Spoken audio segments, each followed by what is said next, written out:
Hi everybody, कैसे हैं आप सभी। आप सभी का बहुत स्वागत है ISPCS बाय एग्जामपुर के यूट्यूब चैनल पर। मेरा नाम है संस्कृति और मैं पढ़ाती हूँ पॉलिटी। जैसा कि आप सभी स्क्रीन पर देख ही रहे हैं, इस सेशन में ना हम लोग थोड़ी सी बात करने वाले हैं बहुत शॉर्ट में कि NCERT को पढ़ना क्यों ज़रूरी है। सिविल सर्विसेज परीक्षाओं की जो भी बच्चे तैयारी कर रहे हैं, चाहे वो UPSC हो या फिर स्टेट PCS हो, दोनों ही प्रकार के बच्चों के लिए, दोनों ही प्रकार के एस्पिरेंट्स के लिए NCERT को पढ़ना बहुत ही ज़्यादा महत्वपूर्ण है। लेकिन साथ ही साथ सबसे बड़ी समस्या आती क्या है स्टूडेंट्स के सामने कि NCERT को किस तरीके से पढ़े, क्यों NCERT बाकी सारी किताबों के साथ ही साथ पढ़ना बहुत ज़्यादा महत्वपूर्ण है। तो हम सबसे पहले इस सेशन के पहले पार्ट में यही डिस्कस करेंगे कि क्यों ऐसा कहते हैं। जितने भी सक्सेसफुल लोग हैं, जितने भी लोगों ने ये एग्ज़ाम क्वालिफाई कर लिया है, अगर आप उनके एक्सपीरियंस वाले वीडियोस देखेंगे, उसमें भी वो बताते हैं कि क्यों और कैसे NCERT ने बहुत बड़ा रोल प्ले किया है उनके एग्ज़ाम को क्वालिफाई कर पाने में। ठीक है, तो फर्स्ट पार्ट में हम देखेंगे कि क्यों ज़रूरी है NCERT को पढ़ना। इतना ऐसा क्या NCERT आपको पढ़ा देती है, बता देती है, समझा देती है, जो कि वो समझ आगे जाके आपके सिलेक्शन में एक क्रूशियल रोल प्ले करती है। और फिर एक अगला क्वेश्चन जो कि बहुत ज़्यादा पॉपुलर है और बच्चों के मन में बहुत आता है कि चलिए NCERT इज़ वेरी इंपॉर्टेंट, हमें समझ आ गया कि क्यों इतनी क्रूशियल है NCERT, लेकिन प्रश्न उठता है कि अब नोट्स कैसे बनाएं। तो इस वीडियो के दूसरे पार्ट में हम बात करेंगे कि नोट्स मेकिंग के लिए क्या क्या स्ट्रैटेजी हो सकती है, किस किस तरीके से आप नोट्स मेकिंग कर सकते हैं, खास तौर पर जब आप NCERT पढ़ रहे हैं तब। चलिए मैं एक बार अपना नाम फिर से बता देती हूँ कि मेरा नाम है संस्कृति और मैं पढ़ाती हूँ पॉलिटी। पहला प्रश्न लेते हैं, पहली बात लेते हैं कि क्यों सिविल की तैयारी के लिए NCERT इतनी ज़्यादा ज़रूरी है। देखिए क्यों ज़रूरी है, क्योंकि सबसे पहली बात, अगर आप प्रीवियस ईयर के क्वेश्चन पेपर्स को देखेंगे तो इकट्ठे के इकट्ठे काफ़ी बड़े चंक में ना NCERT से डायरेक्टली क्वेश्चन पूछे जाते हैं। डायरेक्ट क्वेश्चन होते हैं NCERT से, इसीलिए NCERT को पढ़ना तो बनता ही बनता है, ताकि आप उतने मार्क्स जो डायरेक्टली NCERT से क्वेश्चन पूछे जा रहे हैं, उतने क्वेश्चंस के सही आंसर इंश्योर कर पाएँ एग्जामिनेशन में। ठीक है, तो पहली बात कि डायरेक्ट क्वेश्चन पूछे जाते हैं NCERT से और एक सिग्निफिकेंट नंबर होता है, 1 2 3 नहीं, एक सिग्निफिकेंट नंबर में ऐसे क्वेश्चंस हमेशा आते हैं। ये एग्जाम का पैटर्न ही है। अब देखिए दूसरी बात कि जो भी बच्चे ह्यूमैनिटीज़ के बैकग्राउंड से नहीं है, बहुत सारे बच्चे साइंस बैकग्राउंड से होते हैं, उन सभी बच्चों के लिए ना एक एम्ब्रोसिया की तरह, एक प्रसाद की तरह कहा जाए तो वो काम करती है NCERT। क्योंकि जब कोई बच्चा नॉन ह्यूमैनिटीज़ बैकग्राउंड से होता है, उसको नहीं पता होती है कोई भी चीज़ें, उसको नहीं पता होता है क्या बेसिक्स है, क्या पढ़ना है, कैसे पढ़ना है, ये सब बातें कहाँ से आ रही हैं, कहाँ को जा रही हैं। वैसे सारे बच्चों के लिए बहुत ज़्यादा क्रूशियल रोल, बहुत इम्पॉर्टेंट रोल प्ले करती है NCERT। एक उनको पुश देती है कि चलिए पहले आपका बेस क्लियर करवा देते हैं कि ये सारी चीज़ें हैं, इन सारी चीज़ों से संबंधित आपको पढ़ना है, इस कॉन्टेक्स्ट में पढ़ना है, अब आप आगे पढ़िए। तो नॉन ह्यूमैनिटीज़ वाले जितने भी बैकग्राउंड के बच्चे हैं, उनके लिए बहुत ज़्यादा इम्पॉर्टेंट रोल प्ले करती है NCERT। लेकिन साथ ही साथ जो ह्यूमैनिटीज़ के बैकग्राउंड के बच्चे हैं, जो ह्यूमैनिटीज़ के बैकग्राउंड के एस्पिरेंट्स हैं, उनके लिए भी बहुत ज़रूरी है NCERT। क्यों? क्योंकि NCERT ना आपका बेस क्लियर करती है, आपके कंसेप्ट्स क्लियर करती है। देखिए बाकी सारी किताबें आपके एग्ज़ाम को फोकस में रख करके बनाइए। जितनी भी स्टैंडर्ड किताबें हैं, चाहे वो जैसे कि मेरा डोमेन पॉलिटी है, लेकिन वो आपका कोई भी सब्जेक्ट हो सकता है, चाहे ज्योग्राफी, चाहे हिस्ट्री, अक्रॉस दी सब्जेक्ट्स जितनी भी आप बुक्स उठाएंगे वो सारी की सारी क्या है, आपके एग्जामिनेशन को फोकस करके बनाई हुई हैं। उन सारी किताबों का एक लेवल है। लेकिन जब आप NCERT पढ़ते हैं ना, तो NCERT डिज़ाइन करी गई है बच्चों के मेंटल लेवल के हिसाब से। जिस उस क्लास की एनसीईआरटी उस क्लास के बच्चे के मेंटल लेवल के हिसाब से। तो बहुत छोटी छोटी माइन्यूट चीज़ें जो हम भूल जाते हैं या जिनके डिफरेंसेस बताने में हम कंफ्यूज हो जाते हैं, वो सारे छोटे छोटे कंसेप्ट्स जो आगे बहुत काम आते हैं, वो सब आपके कैसे क्लियर होते हैं, कहाँ से क्लियर होते हैं? एनसीईआरटी से होते हैं। इसीलिए कहा जाता है कि एनसीईआरटी पढ़ना बहुत ज़्यादा मस्ट है। ठीक है, तो नॉन ह्यूमैनिटीज वालों के लिए तो है ही है ज़रूरी, ह्यूमैनिटीज वालों के लिए भी है, क्योंकि ह्यूमैनिटीज वालों को लग जाता है कभी कभी कि भाई ये तो हम सालों साल से पढ़ते आ रहे हैं, हमसे तो ये बनता ही है, हमको तो ये आता ही है। पर क्रिस्टल क्लियर अंडरस्टैंडिंग होना बहुत ज़रूरी है। ईजी मैनर में समझाती है एनसीईआरटी, बताया ना क्यों? क्योंकि वो बच्चों के अंडरस्टैंडिंग लेवल के हिसाब से होती है। तो आपको बहुत ल्यूसिड लैंग्वेज में, बहुत छोटी, बहुत आसान भाषा में चीज़ें समझाई जाती हैं एनसीईआरटी में। इसीलिए एनसीईआरटी पढ़ना बहुत ज़्यादा ज़रूरी है।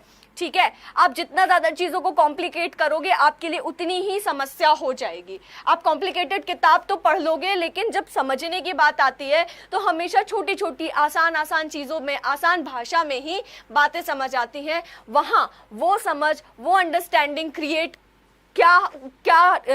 वो जो अंडरस्टैंडिंग है, वो कौन सी किताबें, कैसी किताबें हमारी मदद करती है वैसी अंडरस्टैंडिंग क्रिएट करने में एनसीईआरटीज। ठीक है, और देखिए a brief idea about what to study, मतलब जब आप एनसीईआरटी सारी उठाते हैं, वो सारी एनसीईआरटी पढ़ते हैं, अब आप सिलेबस के साथ जब एनसीईआरटी पढ़ेंगे तो आपको एक ब्रीफ आइडिया होगा, सिर्फ टॉपिक्स का नहीं। सिलेबस में क्या दिया हुआ है? केवल टॉपिक, लेकिन एनसीईआरटी में क्या है? उन्हीं टॉपिक्स का एलैबोरेशन भी है।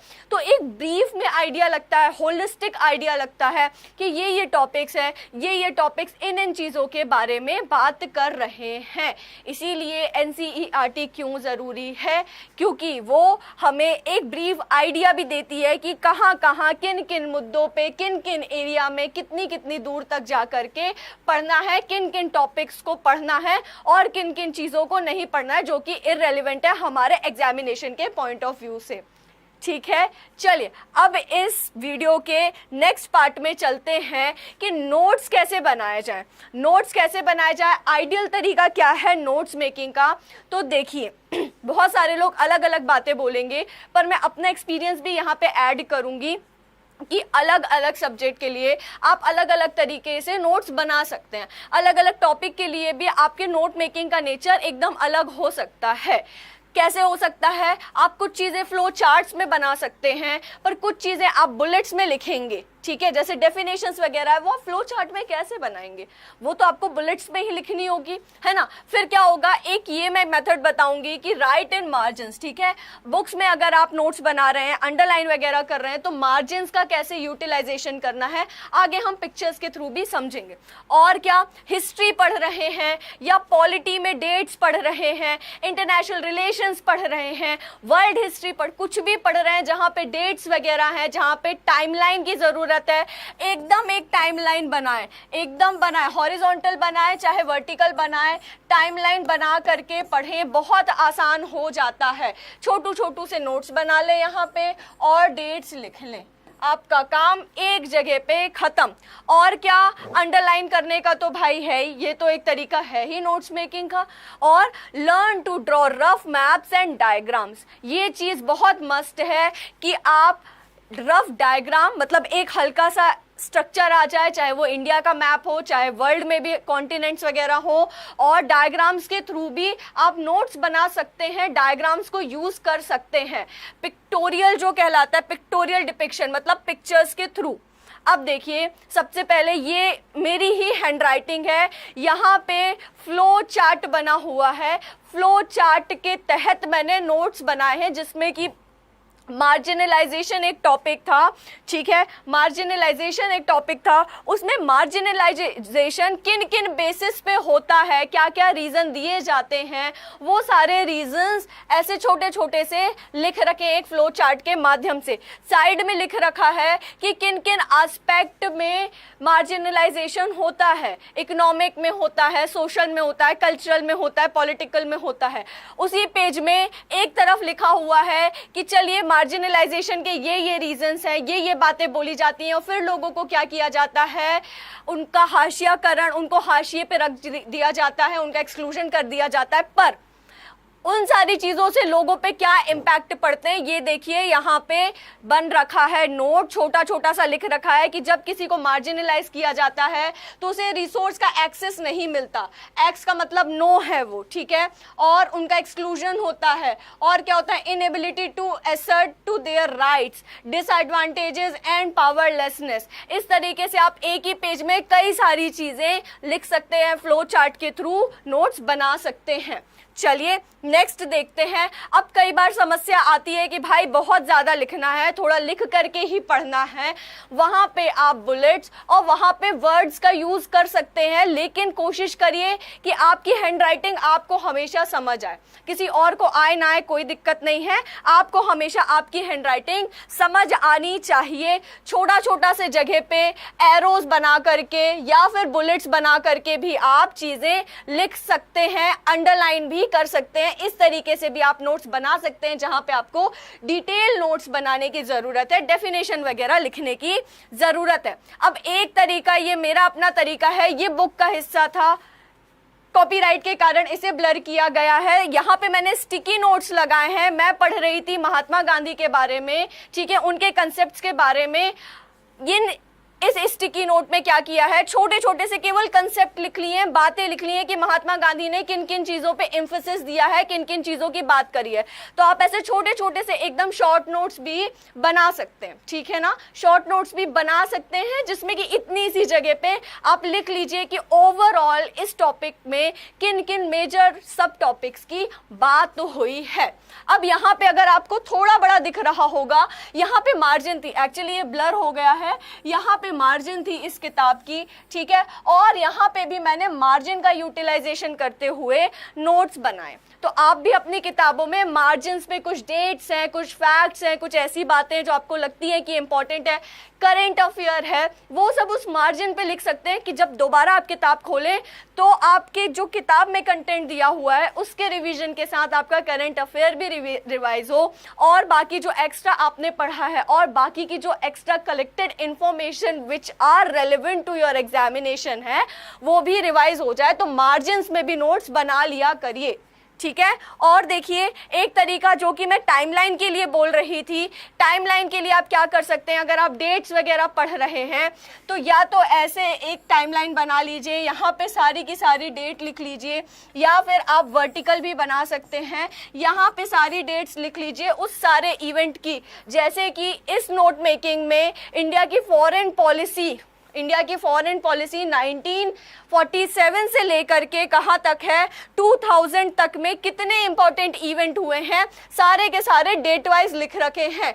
पंचशील 1954 से लेकर के देखिए 1961, 1964, 1971, 74, 75, 88, ठीक है, 92, 2000, ऐसे करके आप टाइमलाइन बना सकते हैं। एक गो में आपकी सारी डेट्स रिवाइज हो जाएंगी, और साथ ही साथ छोटा छोटा सा इवेंट का नाम लिख लीजिएगा कि किस डेट पे कौन सी इवेंट हुए हैं। उससे आपका पूरा का पूरा हिस्ट्री का या उस जो भी डेट्स से रिलेटेड आप जो भी टॉपिक पढ़ रहे हैं, आईआर का या जिन भी चीज़ों का, उनका होलिस्टिक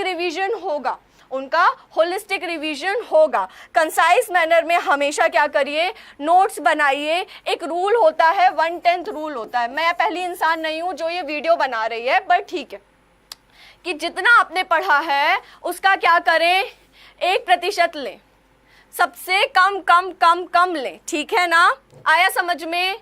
अगर आपने 10 वर्ड पढ़े हैं तो उसको कोशिश करें 1 या 2 वर्ड में लिख दे, ठीक है। चलिए, तो आगे के ऐसे ही बेहतरीन से बेहतरीन छोटे छोटे क्वेश्चंस और उनके सॉल्यूशंस, आपके जो यूपीएससी या स्टेट पीसीएस से रिलेटेड जो भी क्वेश्चंस हैं, उन सभी प्रश्नों के जवाब के लिए हमारे एग्जामपुर चैनल से जुड़े रहिए। आगे की फैकल्टी आपकी और सारी की सारी दुविधा, सारी की सारी समस्या सुलझाएगी। ठीक है। और साथ ही साथ 8 तारीख को एग्जामपुर परिवार आप लोगों के लिए, आपके फाउंडेशन के लिए लेकर के आ रहा है फाउंडेशन बैच आधार। जितने भी बच्चे स्टेट पीसीएस या यूपीएससी की तैयारी कर रहे हैं, हिंदी माध्यम से करना चाहते हैं, उनके लिए सरप्राइज हमारे विवेक सर लेकर के आ रहे हैं। तो प्लीज 8 अगस्त को सुबह 10 बजे हमसे जुड़ना बिल्कुल भी मत भूलिएगा। मेहनत करते रहिए, तगड़ी तैयारी करिए, जल्दी से अफसर बनिए, ठीक है। और जैसा मैं हमेशा कहती हूँ, देश की सेवा करते रहिए, मानवता की सेवा करते रहिए। मिलते हैं अगले वीडियो में।